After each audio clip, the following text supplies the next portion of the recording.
Earlier this month, all eyes were on the Bundesliga as fallen giant Schalke narrowly avoided matching the longest winless streak in the league's history. Now the counter-attack for Schalke with pace and numbers forward here. It's Streich for Matthew Hoppe, and Hoppe's in for Schalke!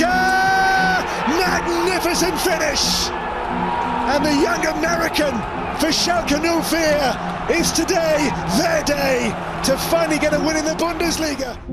But at the same time, there was another streak at stake that seemed to have gone below the radar. And that's record breakers of Freiburg. A fifth straight Bundesliga win for the very first time. Beating Koln 5-0, Christian Streich's Freiburg had put up their longest winning run in Bundesliga history, lifting the club well above the relegation spots and all but confirming another season in the German top division. In this episode, we ask, who are SC Freiburg and why are they so anonymous?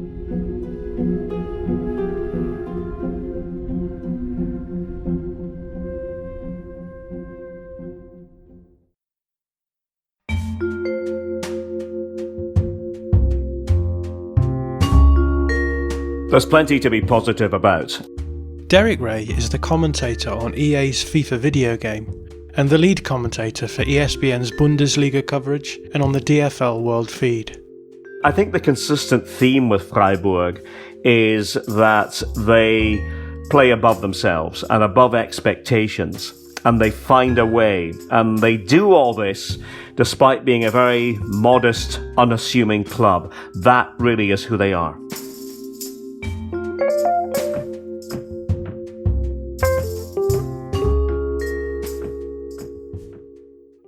So with Schalke breaking their winless streak, Freiburg were putting up a streak of their own, weren't they?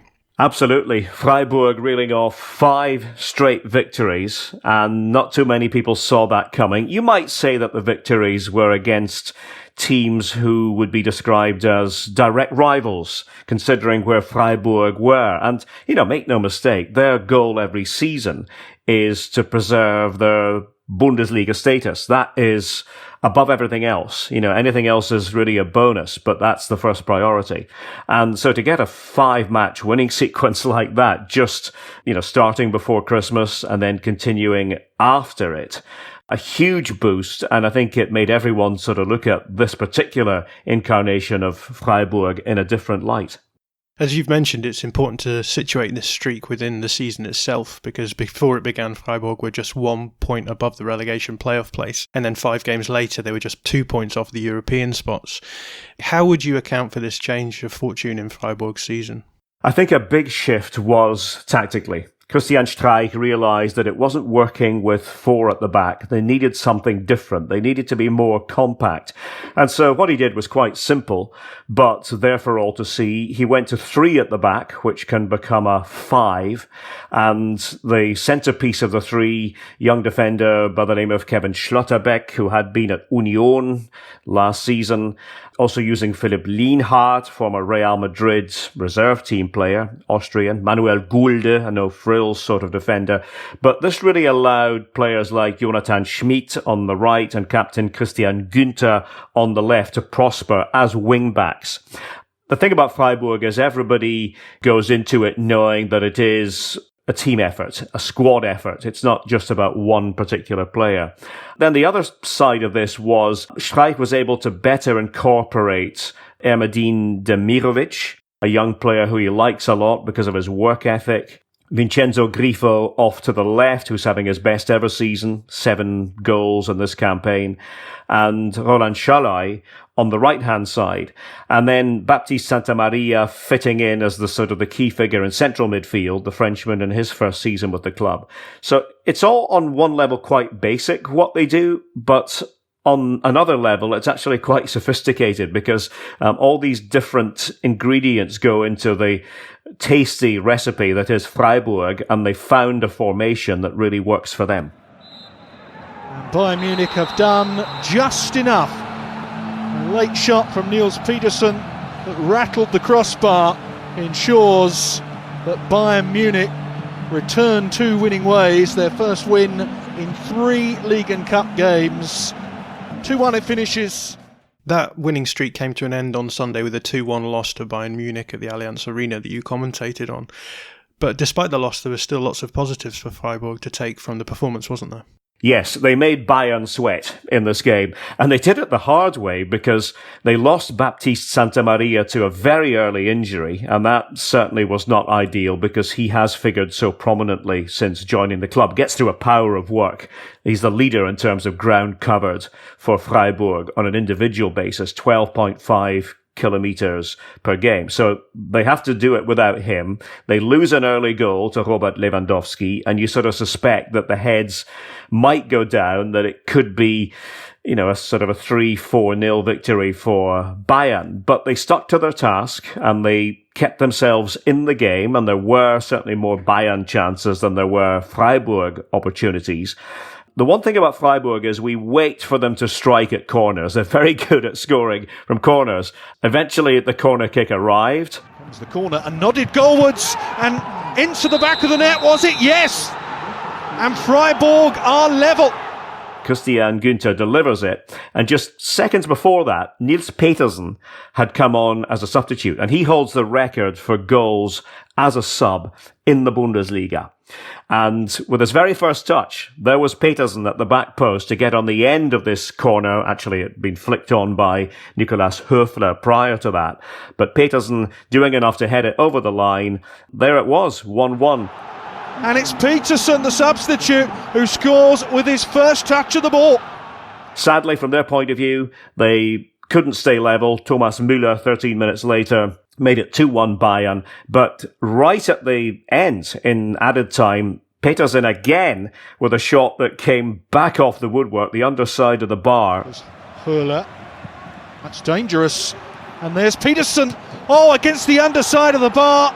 So they really did push Bayern, even though if you were to look at all the statistics, Bayern dominated, shots, attempts, possession, all these things. Freiburg managed to stay in the game and, came very close ultimately to getting a point.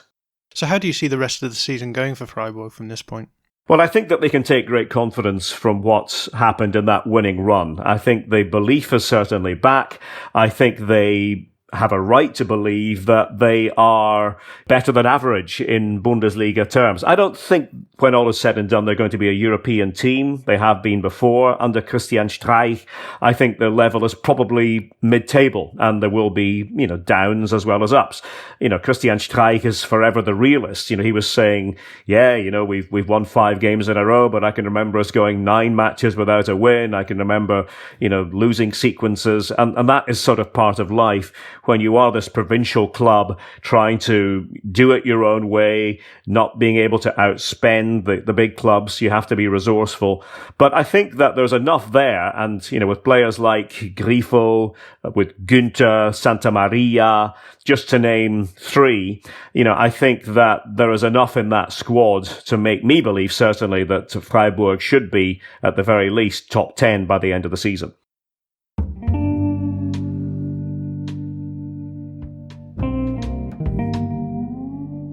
Well, let's try and situate Freiburg, the club, a little bit more. Before we get into the history of the club, let's talk about its geographical context, because I think that's quite important. What can you tell us about the Breisgau region of Germany? It's a beautiful region of Germany. It's one of my favourite regions.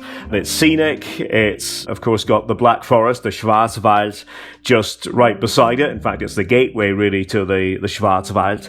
And it's a popular tourist destination. People like to just get in their cars and sort of drive through this magnificent scenery with mountains and forest and, pretty little villages with the distinctive architecture of the region. Cuckoo clocks thrown in for good measure, which is part of the culture. Everybody knows about Schwarzwälder Torte, Black Forest Gatto, Black Forest cake.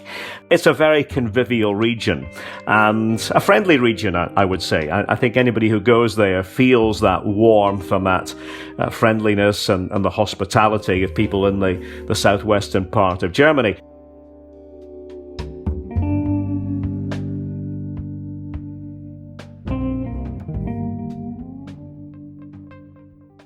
It also has other cultural influences, because you have to consider that it's very close to the borders with both France and Switzerland. So that sort of comes into play as well. But I think there's a feeling that they are sort of outsiders within Germany a little bit. I mean, they're very proud of their own roots and their own traditions, but, they are different, and that extends to the way even German is spoken in the area. If I could sort of, use an analogy, I come from Aberdeen in the northeast of Scotland. Now, I'm not talking to you in Aberdonian dialect, but I'm well capable of doing so if it came down to that, if I'm talking, amongst my own folk, so to speak. And that's what happens in the southwestern part of Germany.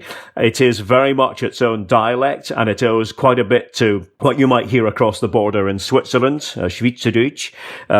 So the Badisch dialect is sort of on its own, and sometimes can be quite difficult for people in other parts of Germany to fully understand.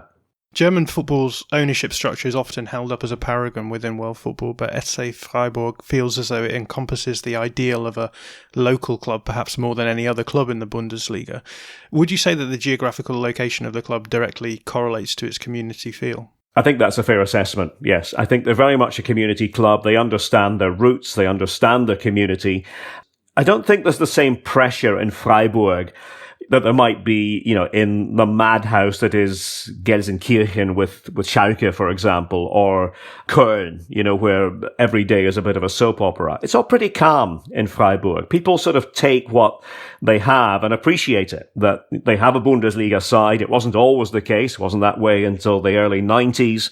And there have been ups and downs. There has been relegation, and there probably will be relegation again. So there is this sort of healthy dose of realism going in. I think the other thing is the way the club is constructed is maybe instructive to other clubs around Germany and maybe around Europe. There is a sense of continuity at Freiburg, not just with coach Christian Streich, who's obviously the most public figure that most of us associate with the club.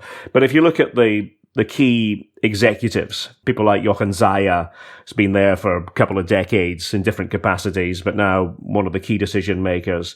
Oliver Leckie, not there for quite as many years, but part of the fabric.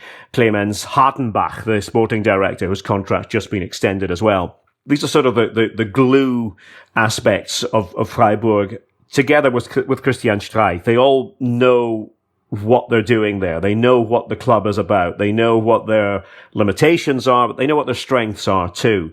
So it's quite easy, or certainly easier, to operate a club on that basis. Freiburg are perhaps one of the lesser-known teams to have consistently appeared in the German top flight in the last few decades. Why do you think this is? I think it's down to knowledge of who they are, and I think it's down to an acceptance that every so often they will have to sell players, and it happened again at the end of the last campaign. Robin Koch, for example, having to leave the club, going to Leeds United in England. That is just par for the course. But what they do is they have a structure in place that allows them to plan for that, and a very good academy and a very good recognition of who the players are from the area who should automatically be Freiburg players. And that is done time and again.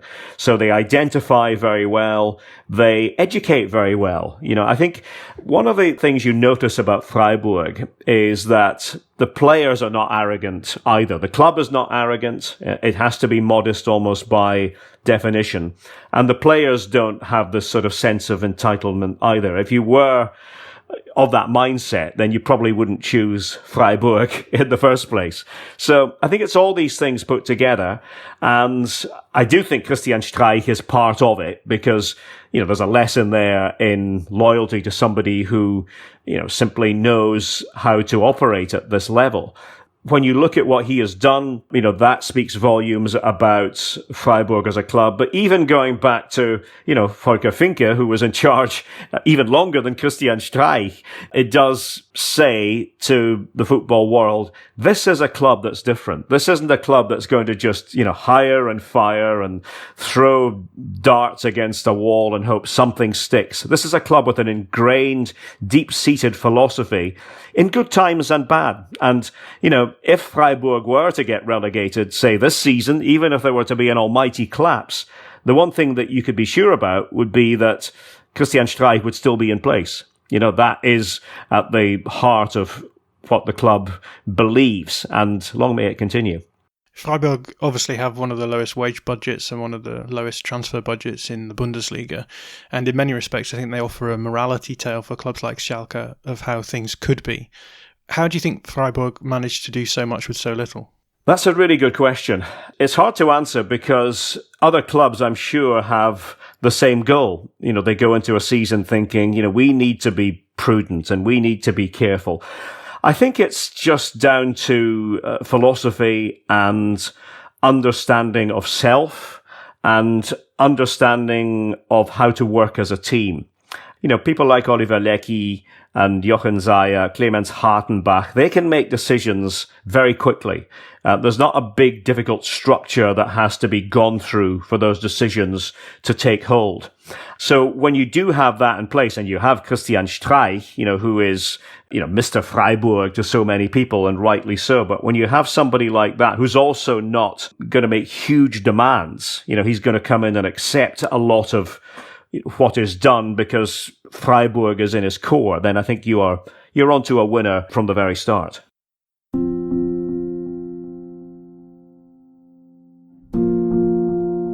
So in a post-coronavirus age, do you think that Freiburg will become something of a blueprint for how clubs should be run in the modern day in Germany? Well, I think everybody would look at Freiburg and say that is how to do it. That is certainly how to do it in healthy times as well as lean times. And we are in a pandemic. It's not pleasant, but a team like Freiburg, a club like Freiburg, probably better equipped to do that than a club with more difficult structures, with bigger demands. I suppose some things are easier, but that doesn't change the fact that they know how to recruit, they know how to polish, they know how to get performances out of players as well. There are just so many things that they do right.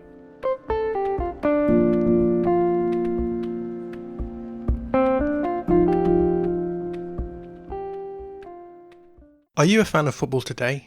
Why not support the show and sign up to our new Patreon page? You'll get access to bonus episodes, full and unedited interviews, and lots more extra content. To join us, just visit patreon.com and search for Football Today.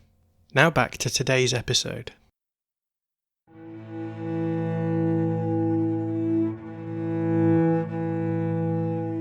As you've already mentioned, it's impossible to talk about SC Freiburg without talking about their manager, Christian Streich. Why do you think he's so fundamental to the club? Christian Streich is such a strong personality, but he's also a Freiburg personality. He's from the local community. He's one of the fans. At least that's the perception, but it's also reality.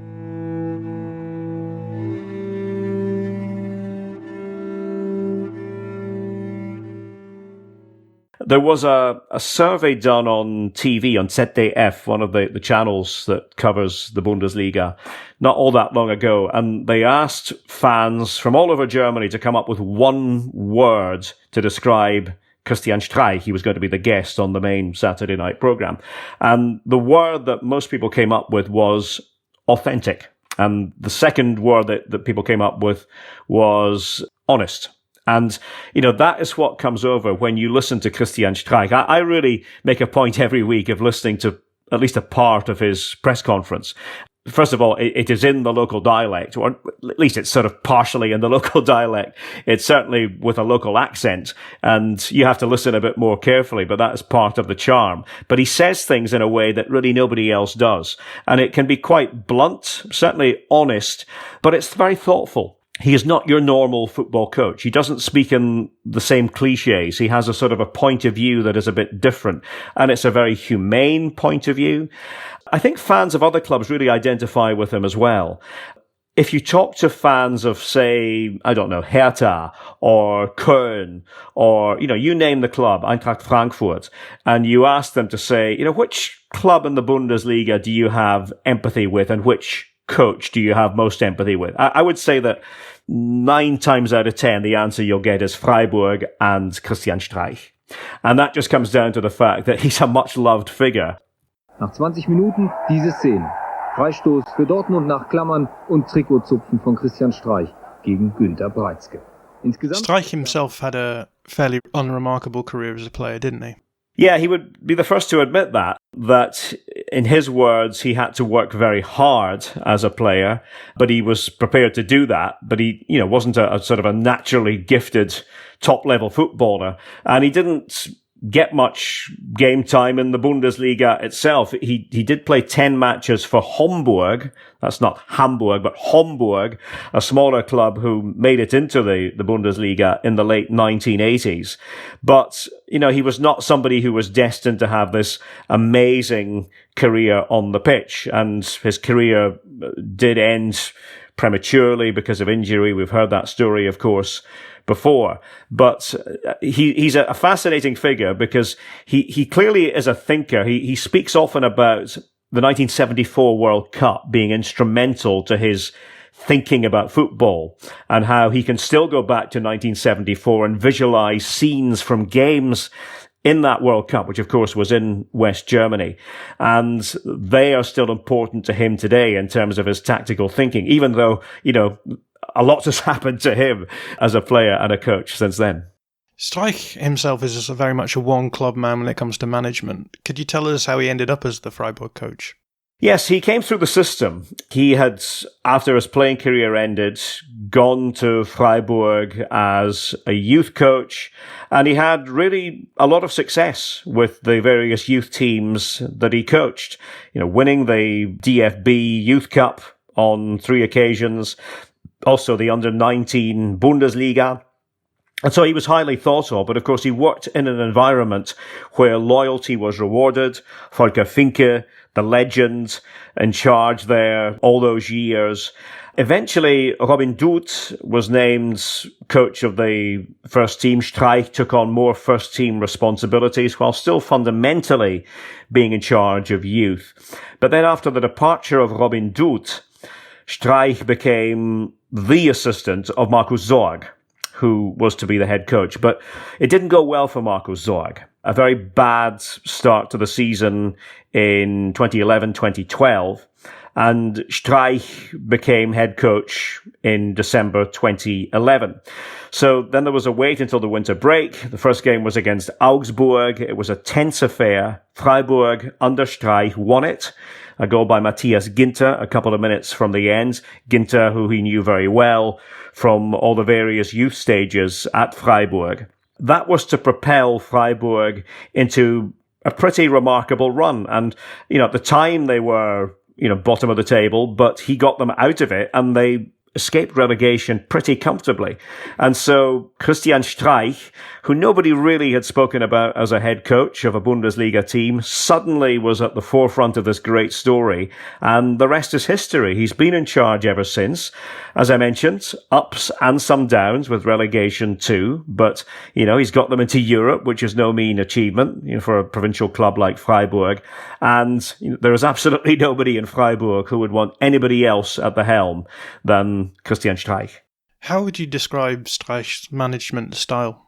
It's a sort of a hybrid of many different things. He's quite fiery, he's very vocal, but at the same time thoughtful. He's not sort of somebody who just shouts things without thinking about what he's shouting. He's immensely popular. I mean, players really respond to him, fans likewise. He's a pragmatic football man. He understands how you set up a team, and he knows that you have to change things and you can't be too idealistic, especially with a smaller club in resources terms like Freiburg.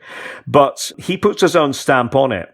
He does get quite worked up during a game. I think it's always interesting to watch him, with his body language and you can hear him. This is one of the things about these matches played without fans, these Geisterspiele, to use the German word. You can hear Streich a lot shouting out the instructions in his Badisch accent.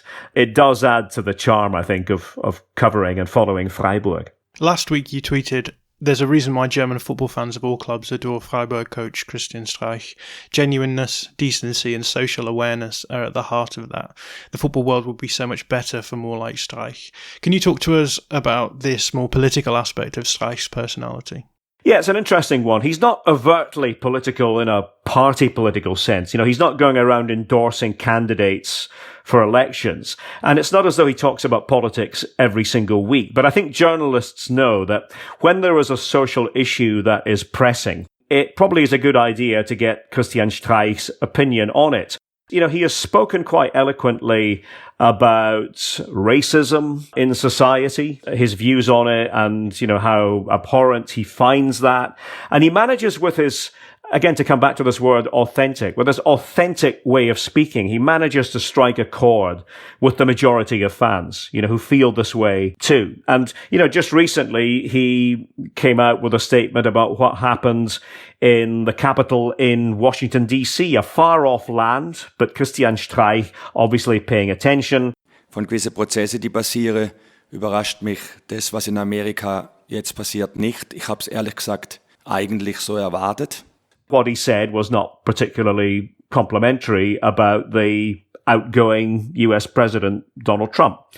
So, I think he is somebody who understands his role as a public figure, somebody who can't just brush things off. And he is honest. He will give you his honest opinion.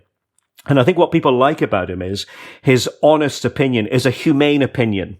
He's not full of hubris. He's somebody who clearly cares. And, that extends to just look at what Christian Streich does, on a day-to-day basis in Freiburg. He gets on his bicycle and rides to the training ground or to the stadium or somewhere else in the vicinity just for exercise, or he'll be climbing the Feldberg, one of the mountains for exercise, for recreation. He's a man of the people, but he doesn't have to be this sort of, Billy Big Time man of the people. There's a sense that he is just like everybody else in the Black Forest, like everybody else in Freiburg. That really explains, I think, to a large extent, why people receive him so warmly up and down the Bundesrepublik.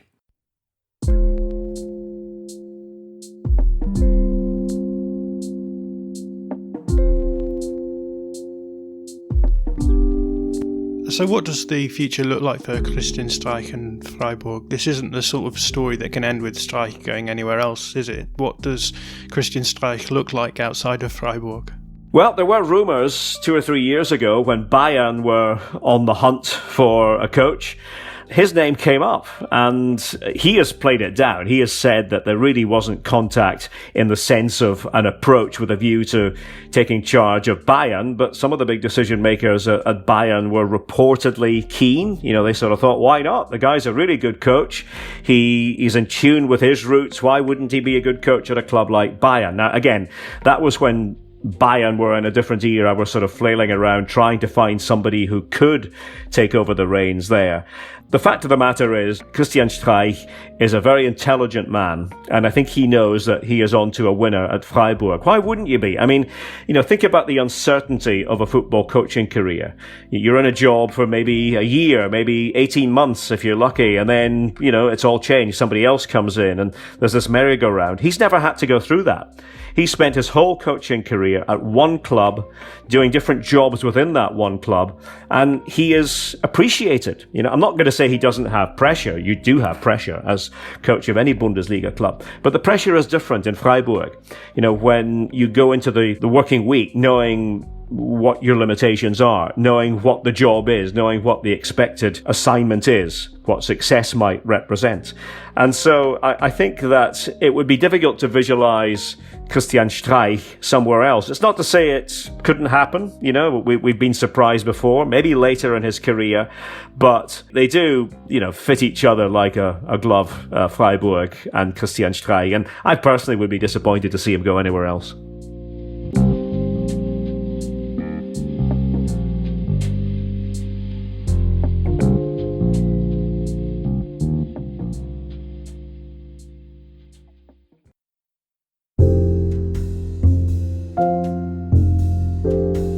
Derek Ray is the commentator on EA's FIFA video game and the lead commentator for ESPN's Bundesliga coverage and on the DFL World feed.